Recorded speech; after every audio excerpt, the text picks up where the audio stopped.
Welcome to Worth Reviewing, and this is the Mazda 3, and I'd go as far as saying it's possibly the best looking car in its segment. And not only does it have a stylish design, but it also has a fantastic colour as well. So let's get started with the review. So at the front of the Mazda 3, it does look absolutely stunning. I love the dash layout, it looks very smart. Everything in here feels really well built. I mean, everything you touch in here just has a nice feel to it. So this does look vaguely similar as the CX-30 I reviewed a few hours ago, and hopefully that's now on the channel. But there are a few differences between this model and that model. So first of all, being a smaller and lower down car, you do sit lower to the ground, obviously. But on the actual interior, this dashboard does look a bit different. You've got a bit of a shelf here. They all get a infotainment system with sat-nav. There's also Android Auto and Apple CarPlay. Now the screen itself isn't touch sensitive, so you've got to use the buttons and dials down here. And this car also comes as standard with a 7-inch TFT driver display, although it's not a full instrument cluster screen.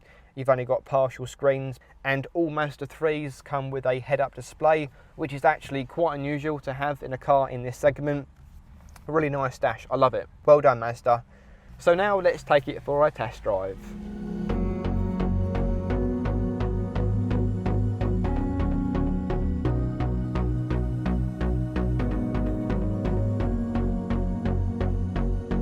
So this Mazda 3 has the eSky Active X engine, formerly known as the Sky Active X, and it's basically a very efficient engine. So this car pushes out 240 Newton meters of torque and 183 brake horsepower. It does pick up quite well actually. Sometimes it does feel, I wouldn't say sluggish, but I would expect there to be a bit more power.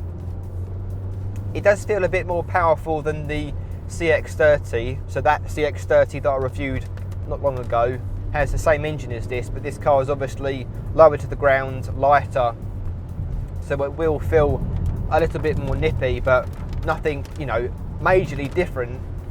But for most people, this engine will be just fine, and it's super efficient as well. Gear changes are lovely, 6-speed manual gearbox.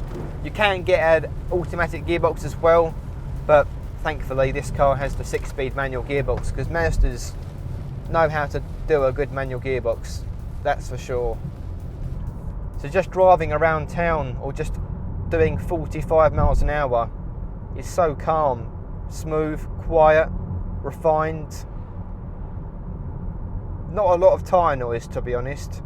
I mean, this has the 18-inch wheels. You can spec this car with 16-inch wheels. Personally, I would go for 18s just because I prefer, you know, big wheels in a car because it looks better, but I know that's not everyone's taste.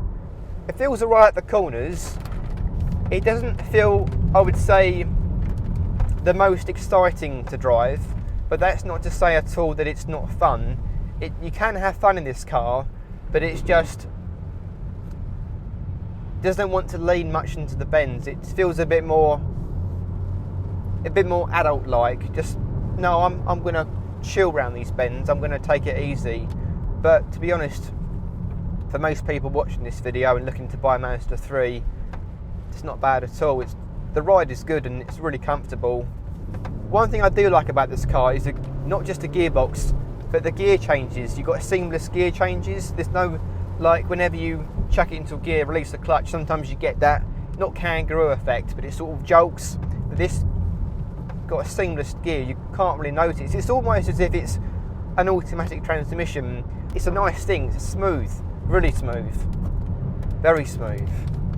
This is a really good car, I'm impressed.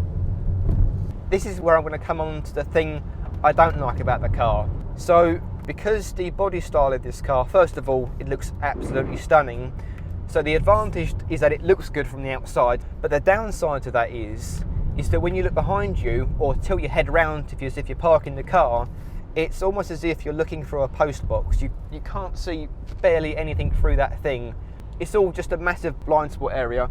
Even the windows, they're not big windows either, and the door trims come quite high up, so if you've got kids, there is a chance that they may feel sick in the car, but just tell them to go to sleep and hopefully that will do the trick. So what do I think of this Mazda 3? I've got to be honest, I really like it. Before I even got in the car, I was like, you know what, I love the look of this car, and I really hope it does drive as well as it looks, because I still think, as I said at the start of the intro of this review, it's the best looking car in its segment. Anything from the engine, which is clever, the gearbox, which is just so satisfying to use, honestly. It's going to sound really silly saying a gearbox is satisfying to use, but it has such a mechanical feel, it just feels so good. Mazda have done really well in this car, and I'm glad that this car drives as well as I thought. So guys, this review has now come to an end, but I hope you guys got like a idea of what it's like to drive. It really is gorgeous. Definitely test drive one if you're thinking of buying a new car in this class, and especially get this car in the red, because this red is absolutely gorgeous and it makes the car for what it is. It really does show off the car's styling. So I hope you guys did enjoy watching this review. If you liked it, please give it a like, or let me know down below in the comments what you thought about the car, what you thought about the review, or what you thought about the colour. And if you want to see more reviews like this, then please hit subscribe. Thank you for watching Worth Reviewing.